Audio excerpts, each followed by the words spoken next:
Madam, ಇವತ್ತು ಸ್ತ್ರೀ ಶಕ್ತಿ ಯೋಜನೆ ಏನು ಸರ್ಕಾರ ಜಾರಿಗೆ ತಂದಿದೆ, ಮಹಿಳೆಯರೆಲ್ಲ ಇವತ್ತು ದೊಡ್ಡ ಮಟ್ಟದಲ್ಲಿ ಅನಧಿಕೃತವಾಗಿ ಓಡಾಡ್ತಾ ಇದ್ದಾರೆ ಅನ್ನೋ ಒಂದು ಮಾಹಿತಿ. ಅಂದ್ರೆ ಏನು ಕೆಲಸ ಇಲ್ದಾನೆ ಸುಮ್ಮನೆ ಓಡಾಡ್ತಾರೆ ದೇವಾಲಯಗಳಿಗೆ ಅನ್ನೋದೊಂದು ಮಾಹಿತಿ ಬರ್ತಾ ಇದೆ. ಇದ್ರ ಬಗ್ಗೆ ಏನು ಹೇಳ್ತೀರಾ?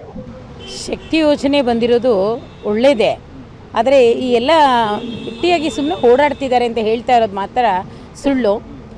ಎಷ್ಟೋ ದೇವಾಲಯಗಳನ್ನು ನೋಡೋಕ್ಕಾಗದೇ ಇರೋರು, ಶಕ್ತಿ ಇಲ್ಲದೆ ಇರ್ತಕ್ಕಂಥವ್ರು, ಎಷ್ಟೋ ಜನ ಬೆಂಗಳೂರೇ ನೋಡೋಕ್ಕಾಗದೇ ಇರುವಂಥ ಹೆಣ್ಮಕ್ಳೆಲ್ಲ ಇದ್ದಾರೆ. ಅವರೆಲ್ಲರೂ ಒಂದು ಬಾರಿ ನೋಡ್ಬೋದು ಅಷ್ಟೇ, ಯಾವಾಗಲೂ ಏನು ಅದನ್ನೇ ಓಡಾಡಲಿಕ್ಕಾಗಲ್ಲ. ಇದನ್ನು ಹೇಳ್ತಾ ಇರ್ತಕ್ಕಂಥದ್ದು ಈ ಯೋಜನೆಗೆ ವಿರುದ್ಧವಾದ ವ್ಯಕ್ತಿತ್ವ ಇರ್ತಕ್ಕಂಥವ್ರು ಬಿಟ್ಟರೆ ಇದನ್ನು ಪ್ರೀತಿಸುವಂಥವ್ರು ಯಾರು ಕೂಡ ಹೇಳಲ್ಲ. ಇದನ್ನು ಪ್ರೀತಿ ಮಾಡೋದಲ್ಲ. ಇವತ್ತು ಕಾರ್ಮಿಕ ವರ್ಗ, ಇವತ್ತು ಮನೆ ಕೆಲಸಕ್ಕೆ ಹೋಗೋರು, ಕೂಲಿ ಕೆಲಸಕ್ಕೆ ಹೋಗೋರಿಗೆ ಎಷ್ಟು ಉಳಿತಾಯ ಆಗ್ತಾ ಇದೆ ಅಂದರೆ, ಅಲ್ಲಿ ಕೊಡ್ತಾ ಇದ್ದಿದ್ದು 500 ರೂಪಾಯಿ 1000 ರೂಪಾಯಿ ಕೂಲಿನಲ್ಲಿ ಪ್ರತಿದಿನ ಬಸ್ ಚಾರ್ಜ್ ಇಟ್ಕೊಳ್ಳೋಕ್ಕಾಗದೆ ನಡೆದು ಬರ್ತಾಯಿದ್ರು.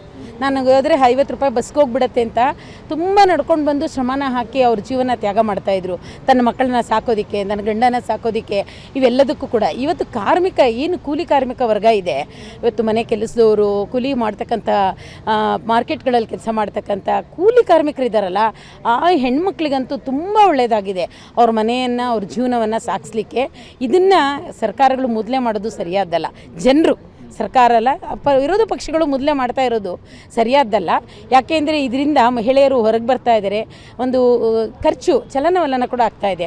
ನಾನು ಮನೆಯಲ್ಲೇ ಇದ್ದಾಗ 10 ರೂಪಾಯಿನ ಖರ್ಚು ಮಾಡೋಕ್ಕೆ ಬಂದಾಗ ಅಂಗಡಿನಲ್ಲಿ ಟ್ಯಾಕ್ಸ್ ಬರುತ್ತೆ, ಮತ್ತೇನು ದೇವಸ್ಥಾನಕ್ಕೆ ಹೋದರೆ ಅಲ್ಲಿ ಕೂಡ ಟ್ಯಾಕ್ಸ್ ಇದೆ. ಎಲ್ಲದರಿಂದ ಯಾವುದೋ ಮೂಲದಿಂದ ಇದೊಂದು ಸರ್ಕ್ಯುಲೇಷನ್ ಆಗ್ತಾ ಸರ್ಕಾರಕ್ಕೆ ಆದಾಯ ಬರ್ತಾ ಇದೆ ಬಿಟ್ಟರೆ ಇದರಿಂದ ನಷ್ಟ ಏನೂ ಆಗ್ತಾ ಇಲ್ಲ. ಸರ್ಕಾರ ಕೂಡ ಅವ್ರ ಕೈಯಿಂದ ಏನು ಕೊಡ್ತಾ ಇಲ್ಲ. ನಾವು ಪ್ರತಿಯೊಂದಕ್ಕೂ ಟ್ಯಾಕ್ಸ್ ಕಟ್ತಾ ಇದ್ದೀವಿ.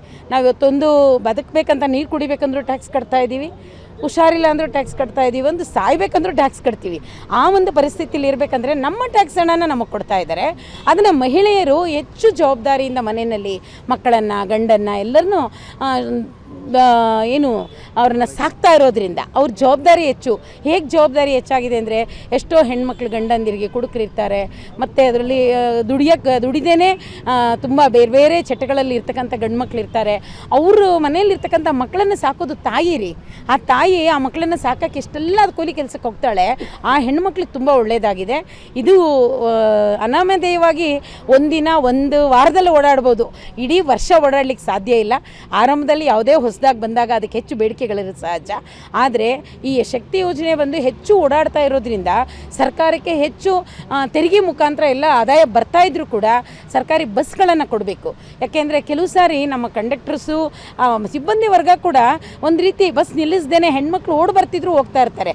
ಈ ನೀತಿ ನಿಲ್ಲಬೇಕು ಅಂತ ನಾನು ಹೇಳಕ್ಕೆ ಇಷ್ಟಪಡ್ತೀನಿ ಇದ್ರ ಮುಖಾಂತರ. ಹಾಗೆ ಬಸ್ಗಳನ್ನು ಹೆಚ್ಚು ಮಾಡಬೇಕು. ನೋಡ್ತೀವಲ್ಲ ಹಳ್ಳಿಗಳು, ಅಲ್ಲೆಲ್ಲ ಹೋದಾಗ ತುಂಬ ಬಸ್ಸು ಎಲ್ಲ ಕೂಡ ಏನು ಸೀಟು ಲೆಸ್, ಸುವರ್ಣ, ಆ ಥರ ಟಿಕೆಟ್ ತೊಗೊಳ್ಳೋವಂಥದ್ದೇ ಇರುತ್ತೆ. ನಾರ್ಮಲ್ ಬಸ್ಗಳು ಕಡಿಮೆ ಮಾಡಿಬಿಟ್ಟಿದ್ದಾರೆ.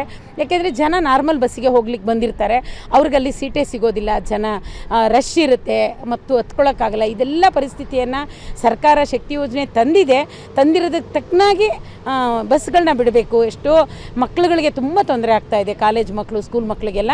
ಈ ಒಂದು ಯೋಜನೆ ಮುಂದುವರಿಲಿ ಮತ್ತು ಇದರಿಂದ ಸರ್ಕಾರಕ್ಕೆ ಯಾವುದೇ ಅನ್ಯಾಯ ಆಗೋದಿಲ್ಲ, ನ್ಯಾಯವಾಗೇ ಇರುತ್ತೆ. ಆದರೆ ಸಿಬ್ಬಂದಿ ವರ್ಗನ ತೊಗೊಂಡು ಬಸ್ಸನ್ನು ಬಿಡಬೇಕು ಅಂತ ಹೇಳಿ, ಏನು ಫ್ರೀ ಬಸ್ಗಳಿದ್ದಾವೆ ಅದನ್ನು ಹೆಚ್ಚು ಆ ಒಂದು ಶಾಲೆ ಟೈಮಲ್ಲಿ, ಅದೊಂದು ಕೆಲಸಗಾರರು ಬಿಡುವಂಥ ಟೈಮಲ್ಲಿ ಕೊಡಬೇಕು.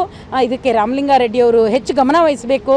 ತಾವು ಬಂದಿರತಕ್ಕಂಥ ಒಳ್ಳೆಯ ಯೋಜನೆಯನ್ನು ಹೆಣ್ಣು ಮಕ್ಕಳು, ಬಡ ಮಹಿಳೆಯರು ಇವತ್ತು ಓಡಾಡ್ತಾ ಇದ್ದಾರೆ. ಅವರ ಜೀವನ ಸಾಗಿಸ್ಲಿಕ್ಕೆ ತುಂಬ ಒಳ್ಳೆಯದಾಗಿದೆ. ಇದನ್ನು ಮುಂದುವರಿಸುವಂಥ ಕೆಲಸವನ್ನು ಮಾಡ್ತಾ ಹೆಚ್ಚು ಬಸ್ ಆಗ್ತಾ ಅಲ್ಲಿಗೆ ಸಿಬ್ಬಂದಿಯನ್ನು ನಿಯೋಜಿಸಬೇಕಂತ ಹೇಳಿ ಮನವಿ ಮಾಡ್ತೇನೆ. ಸ್ವಾದಿಷ್ಟತೆಯ ಸ್ವಾದ, ತಾಜಾತನದ ಆಹ್ಲಾದ, ಉತ್ತಮ ಆರೋಗ್ಯ ಮತ್ತು ಹೆಚ್ಚಿನ ರೋಗ ನಿರೋಧಕ ಶಕ್ತಿಯ ವೃತ್ತಿಗೆ ಈಗ ನಿಮಗೆ ಸಿಗುತ್ತಿದೆ ಉತ್ತಮ ಗುಣಮಟ್ಟದ ಪೌಷ್ಟಿಕಾಂಶ. Shri Vaidik millet health mix, ಇದು ಸಿರಿಧಾನ್ಯಗಳ ಸಂಪತ್ತು.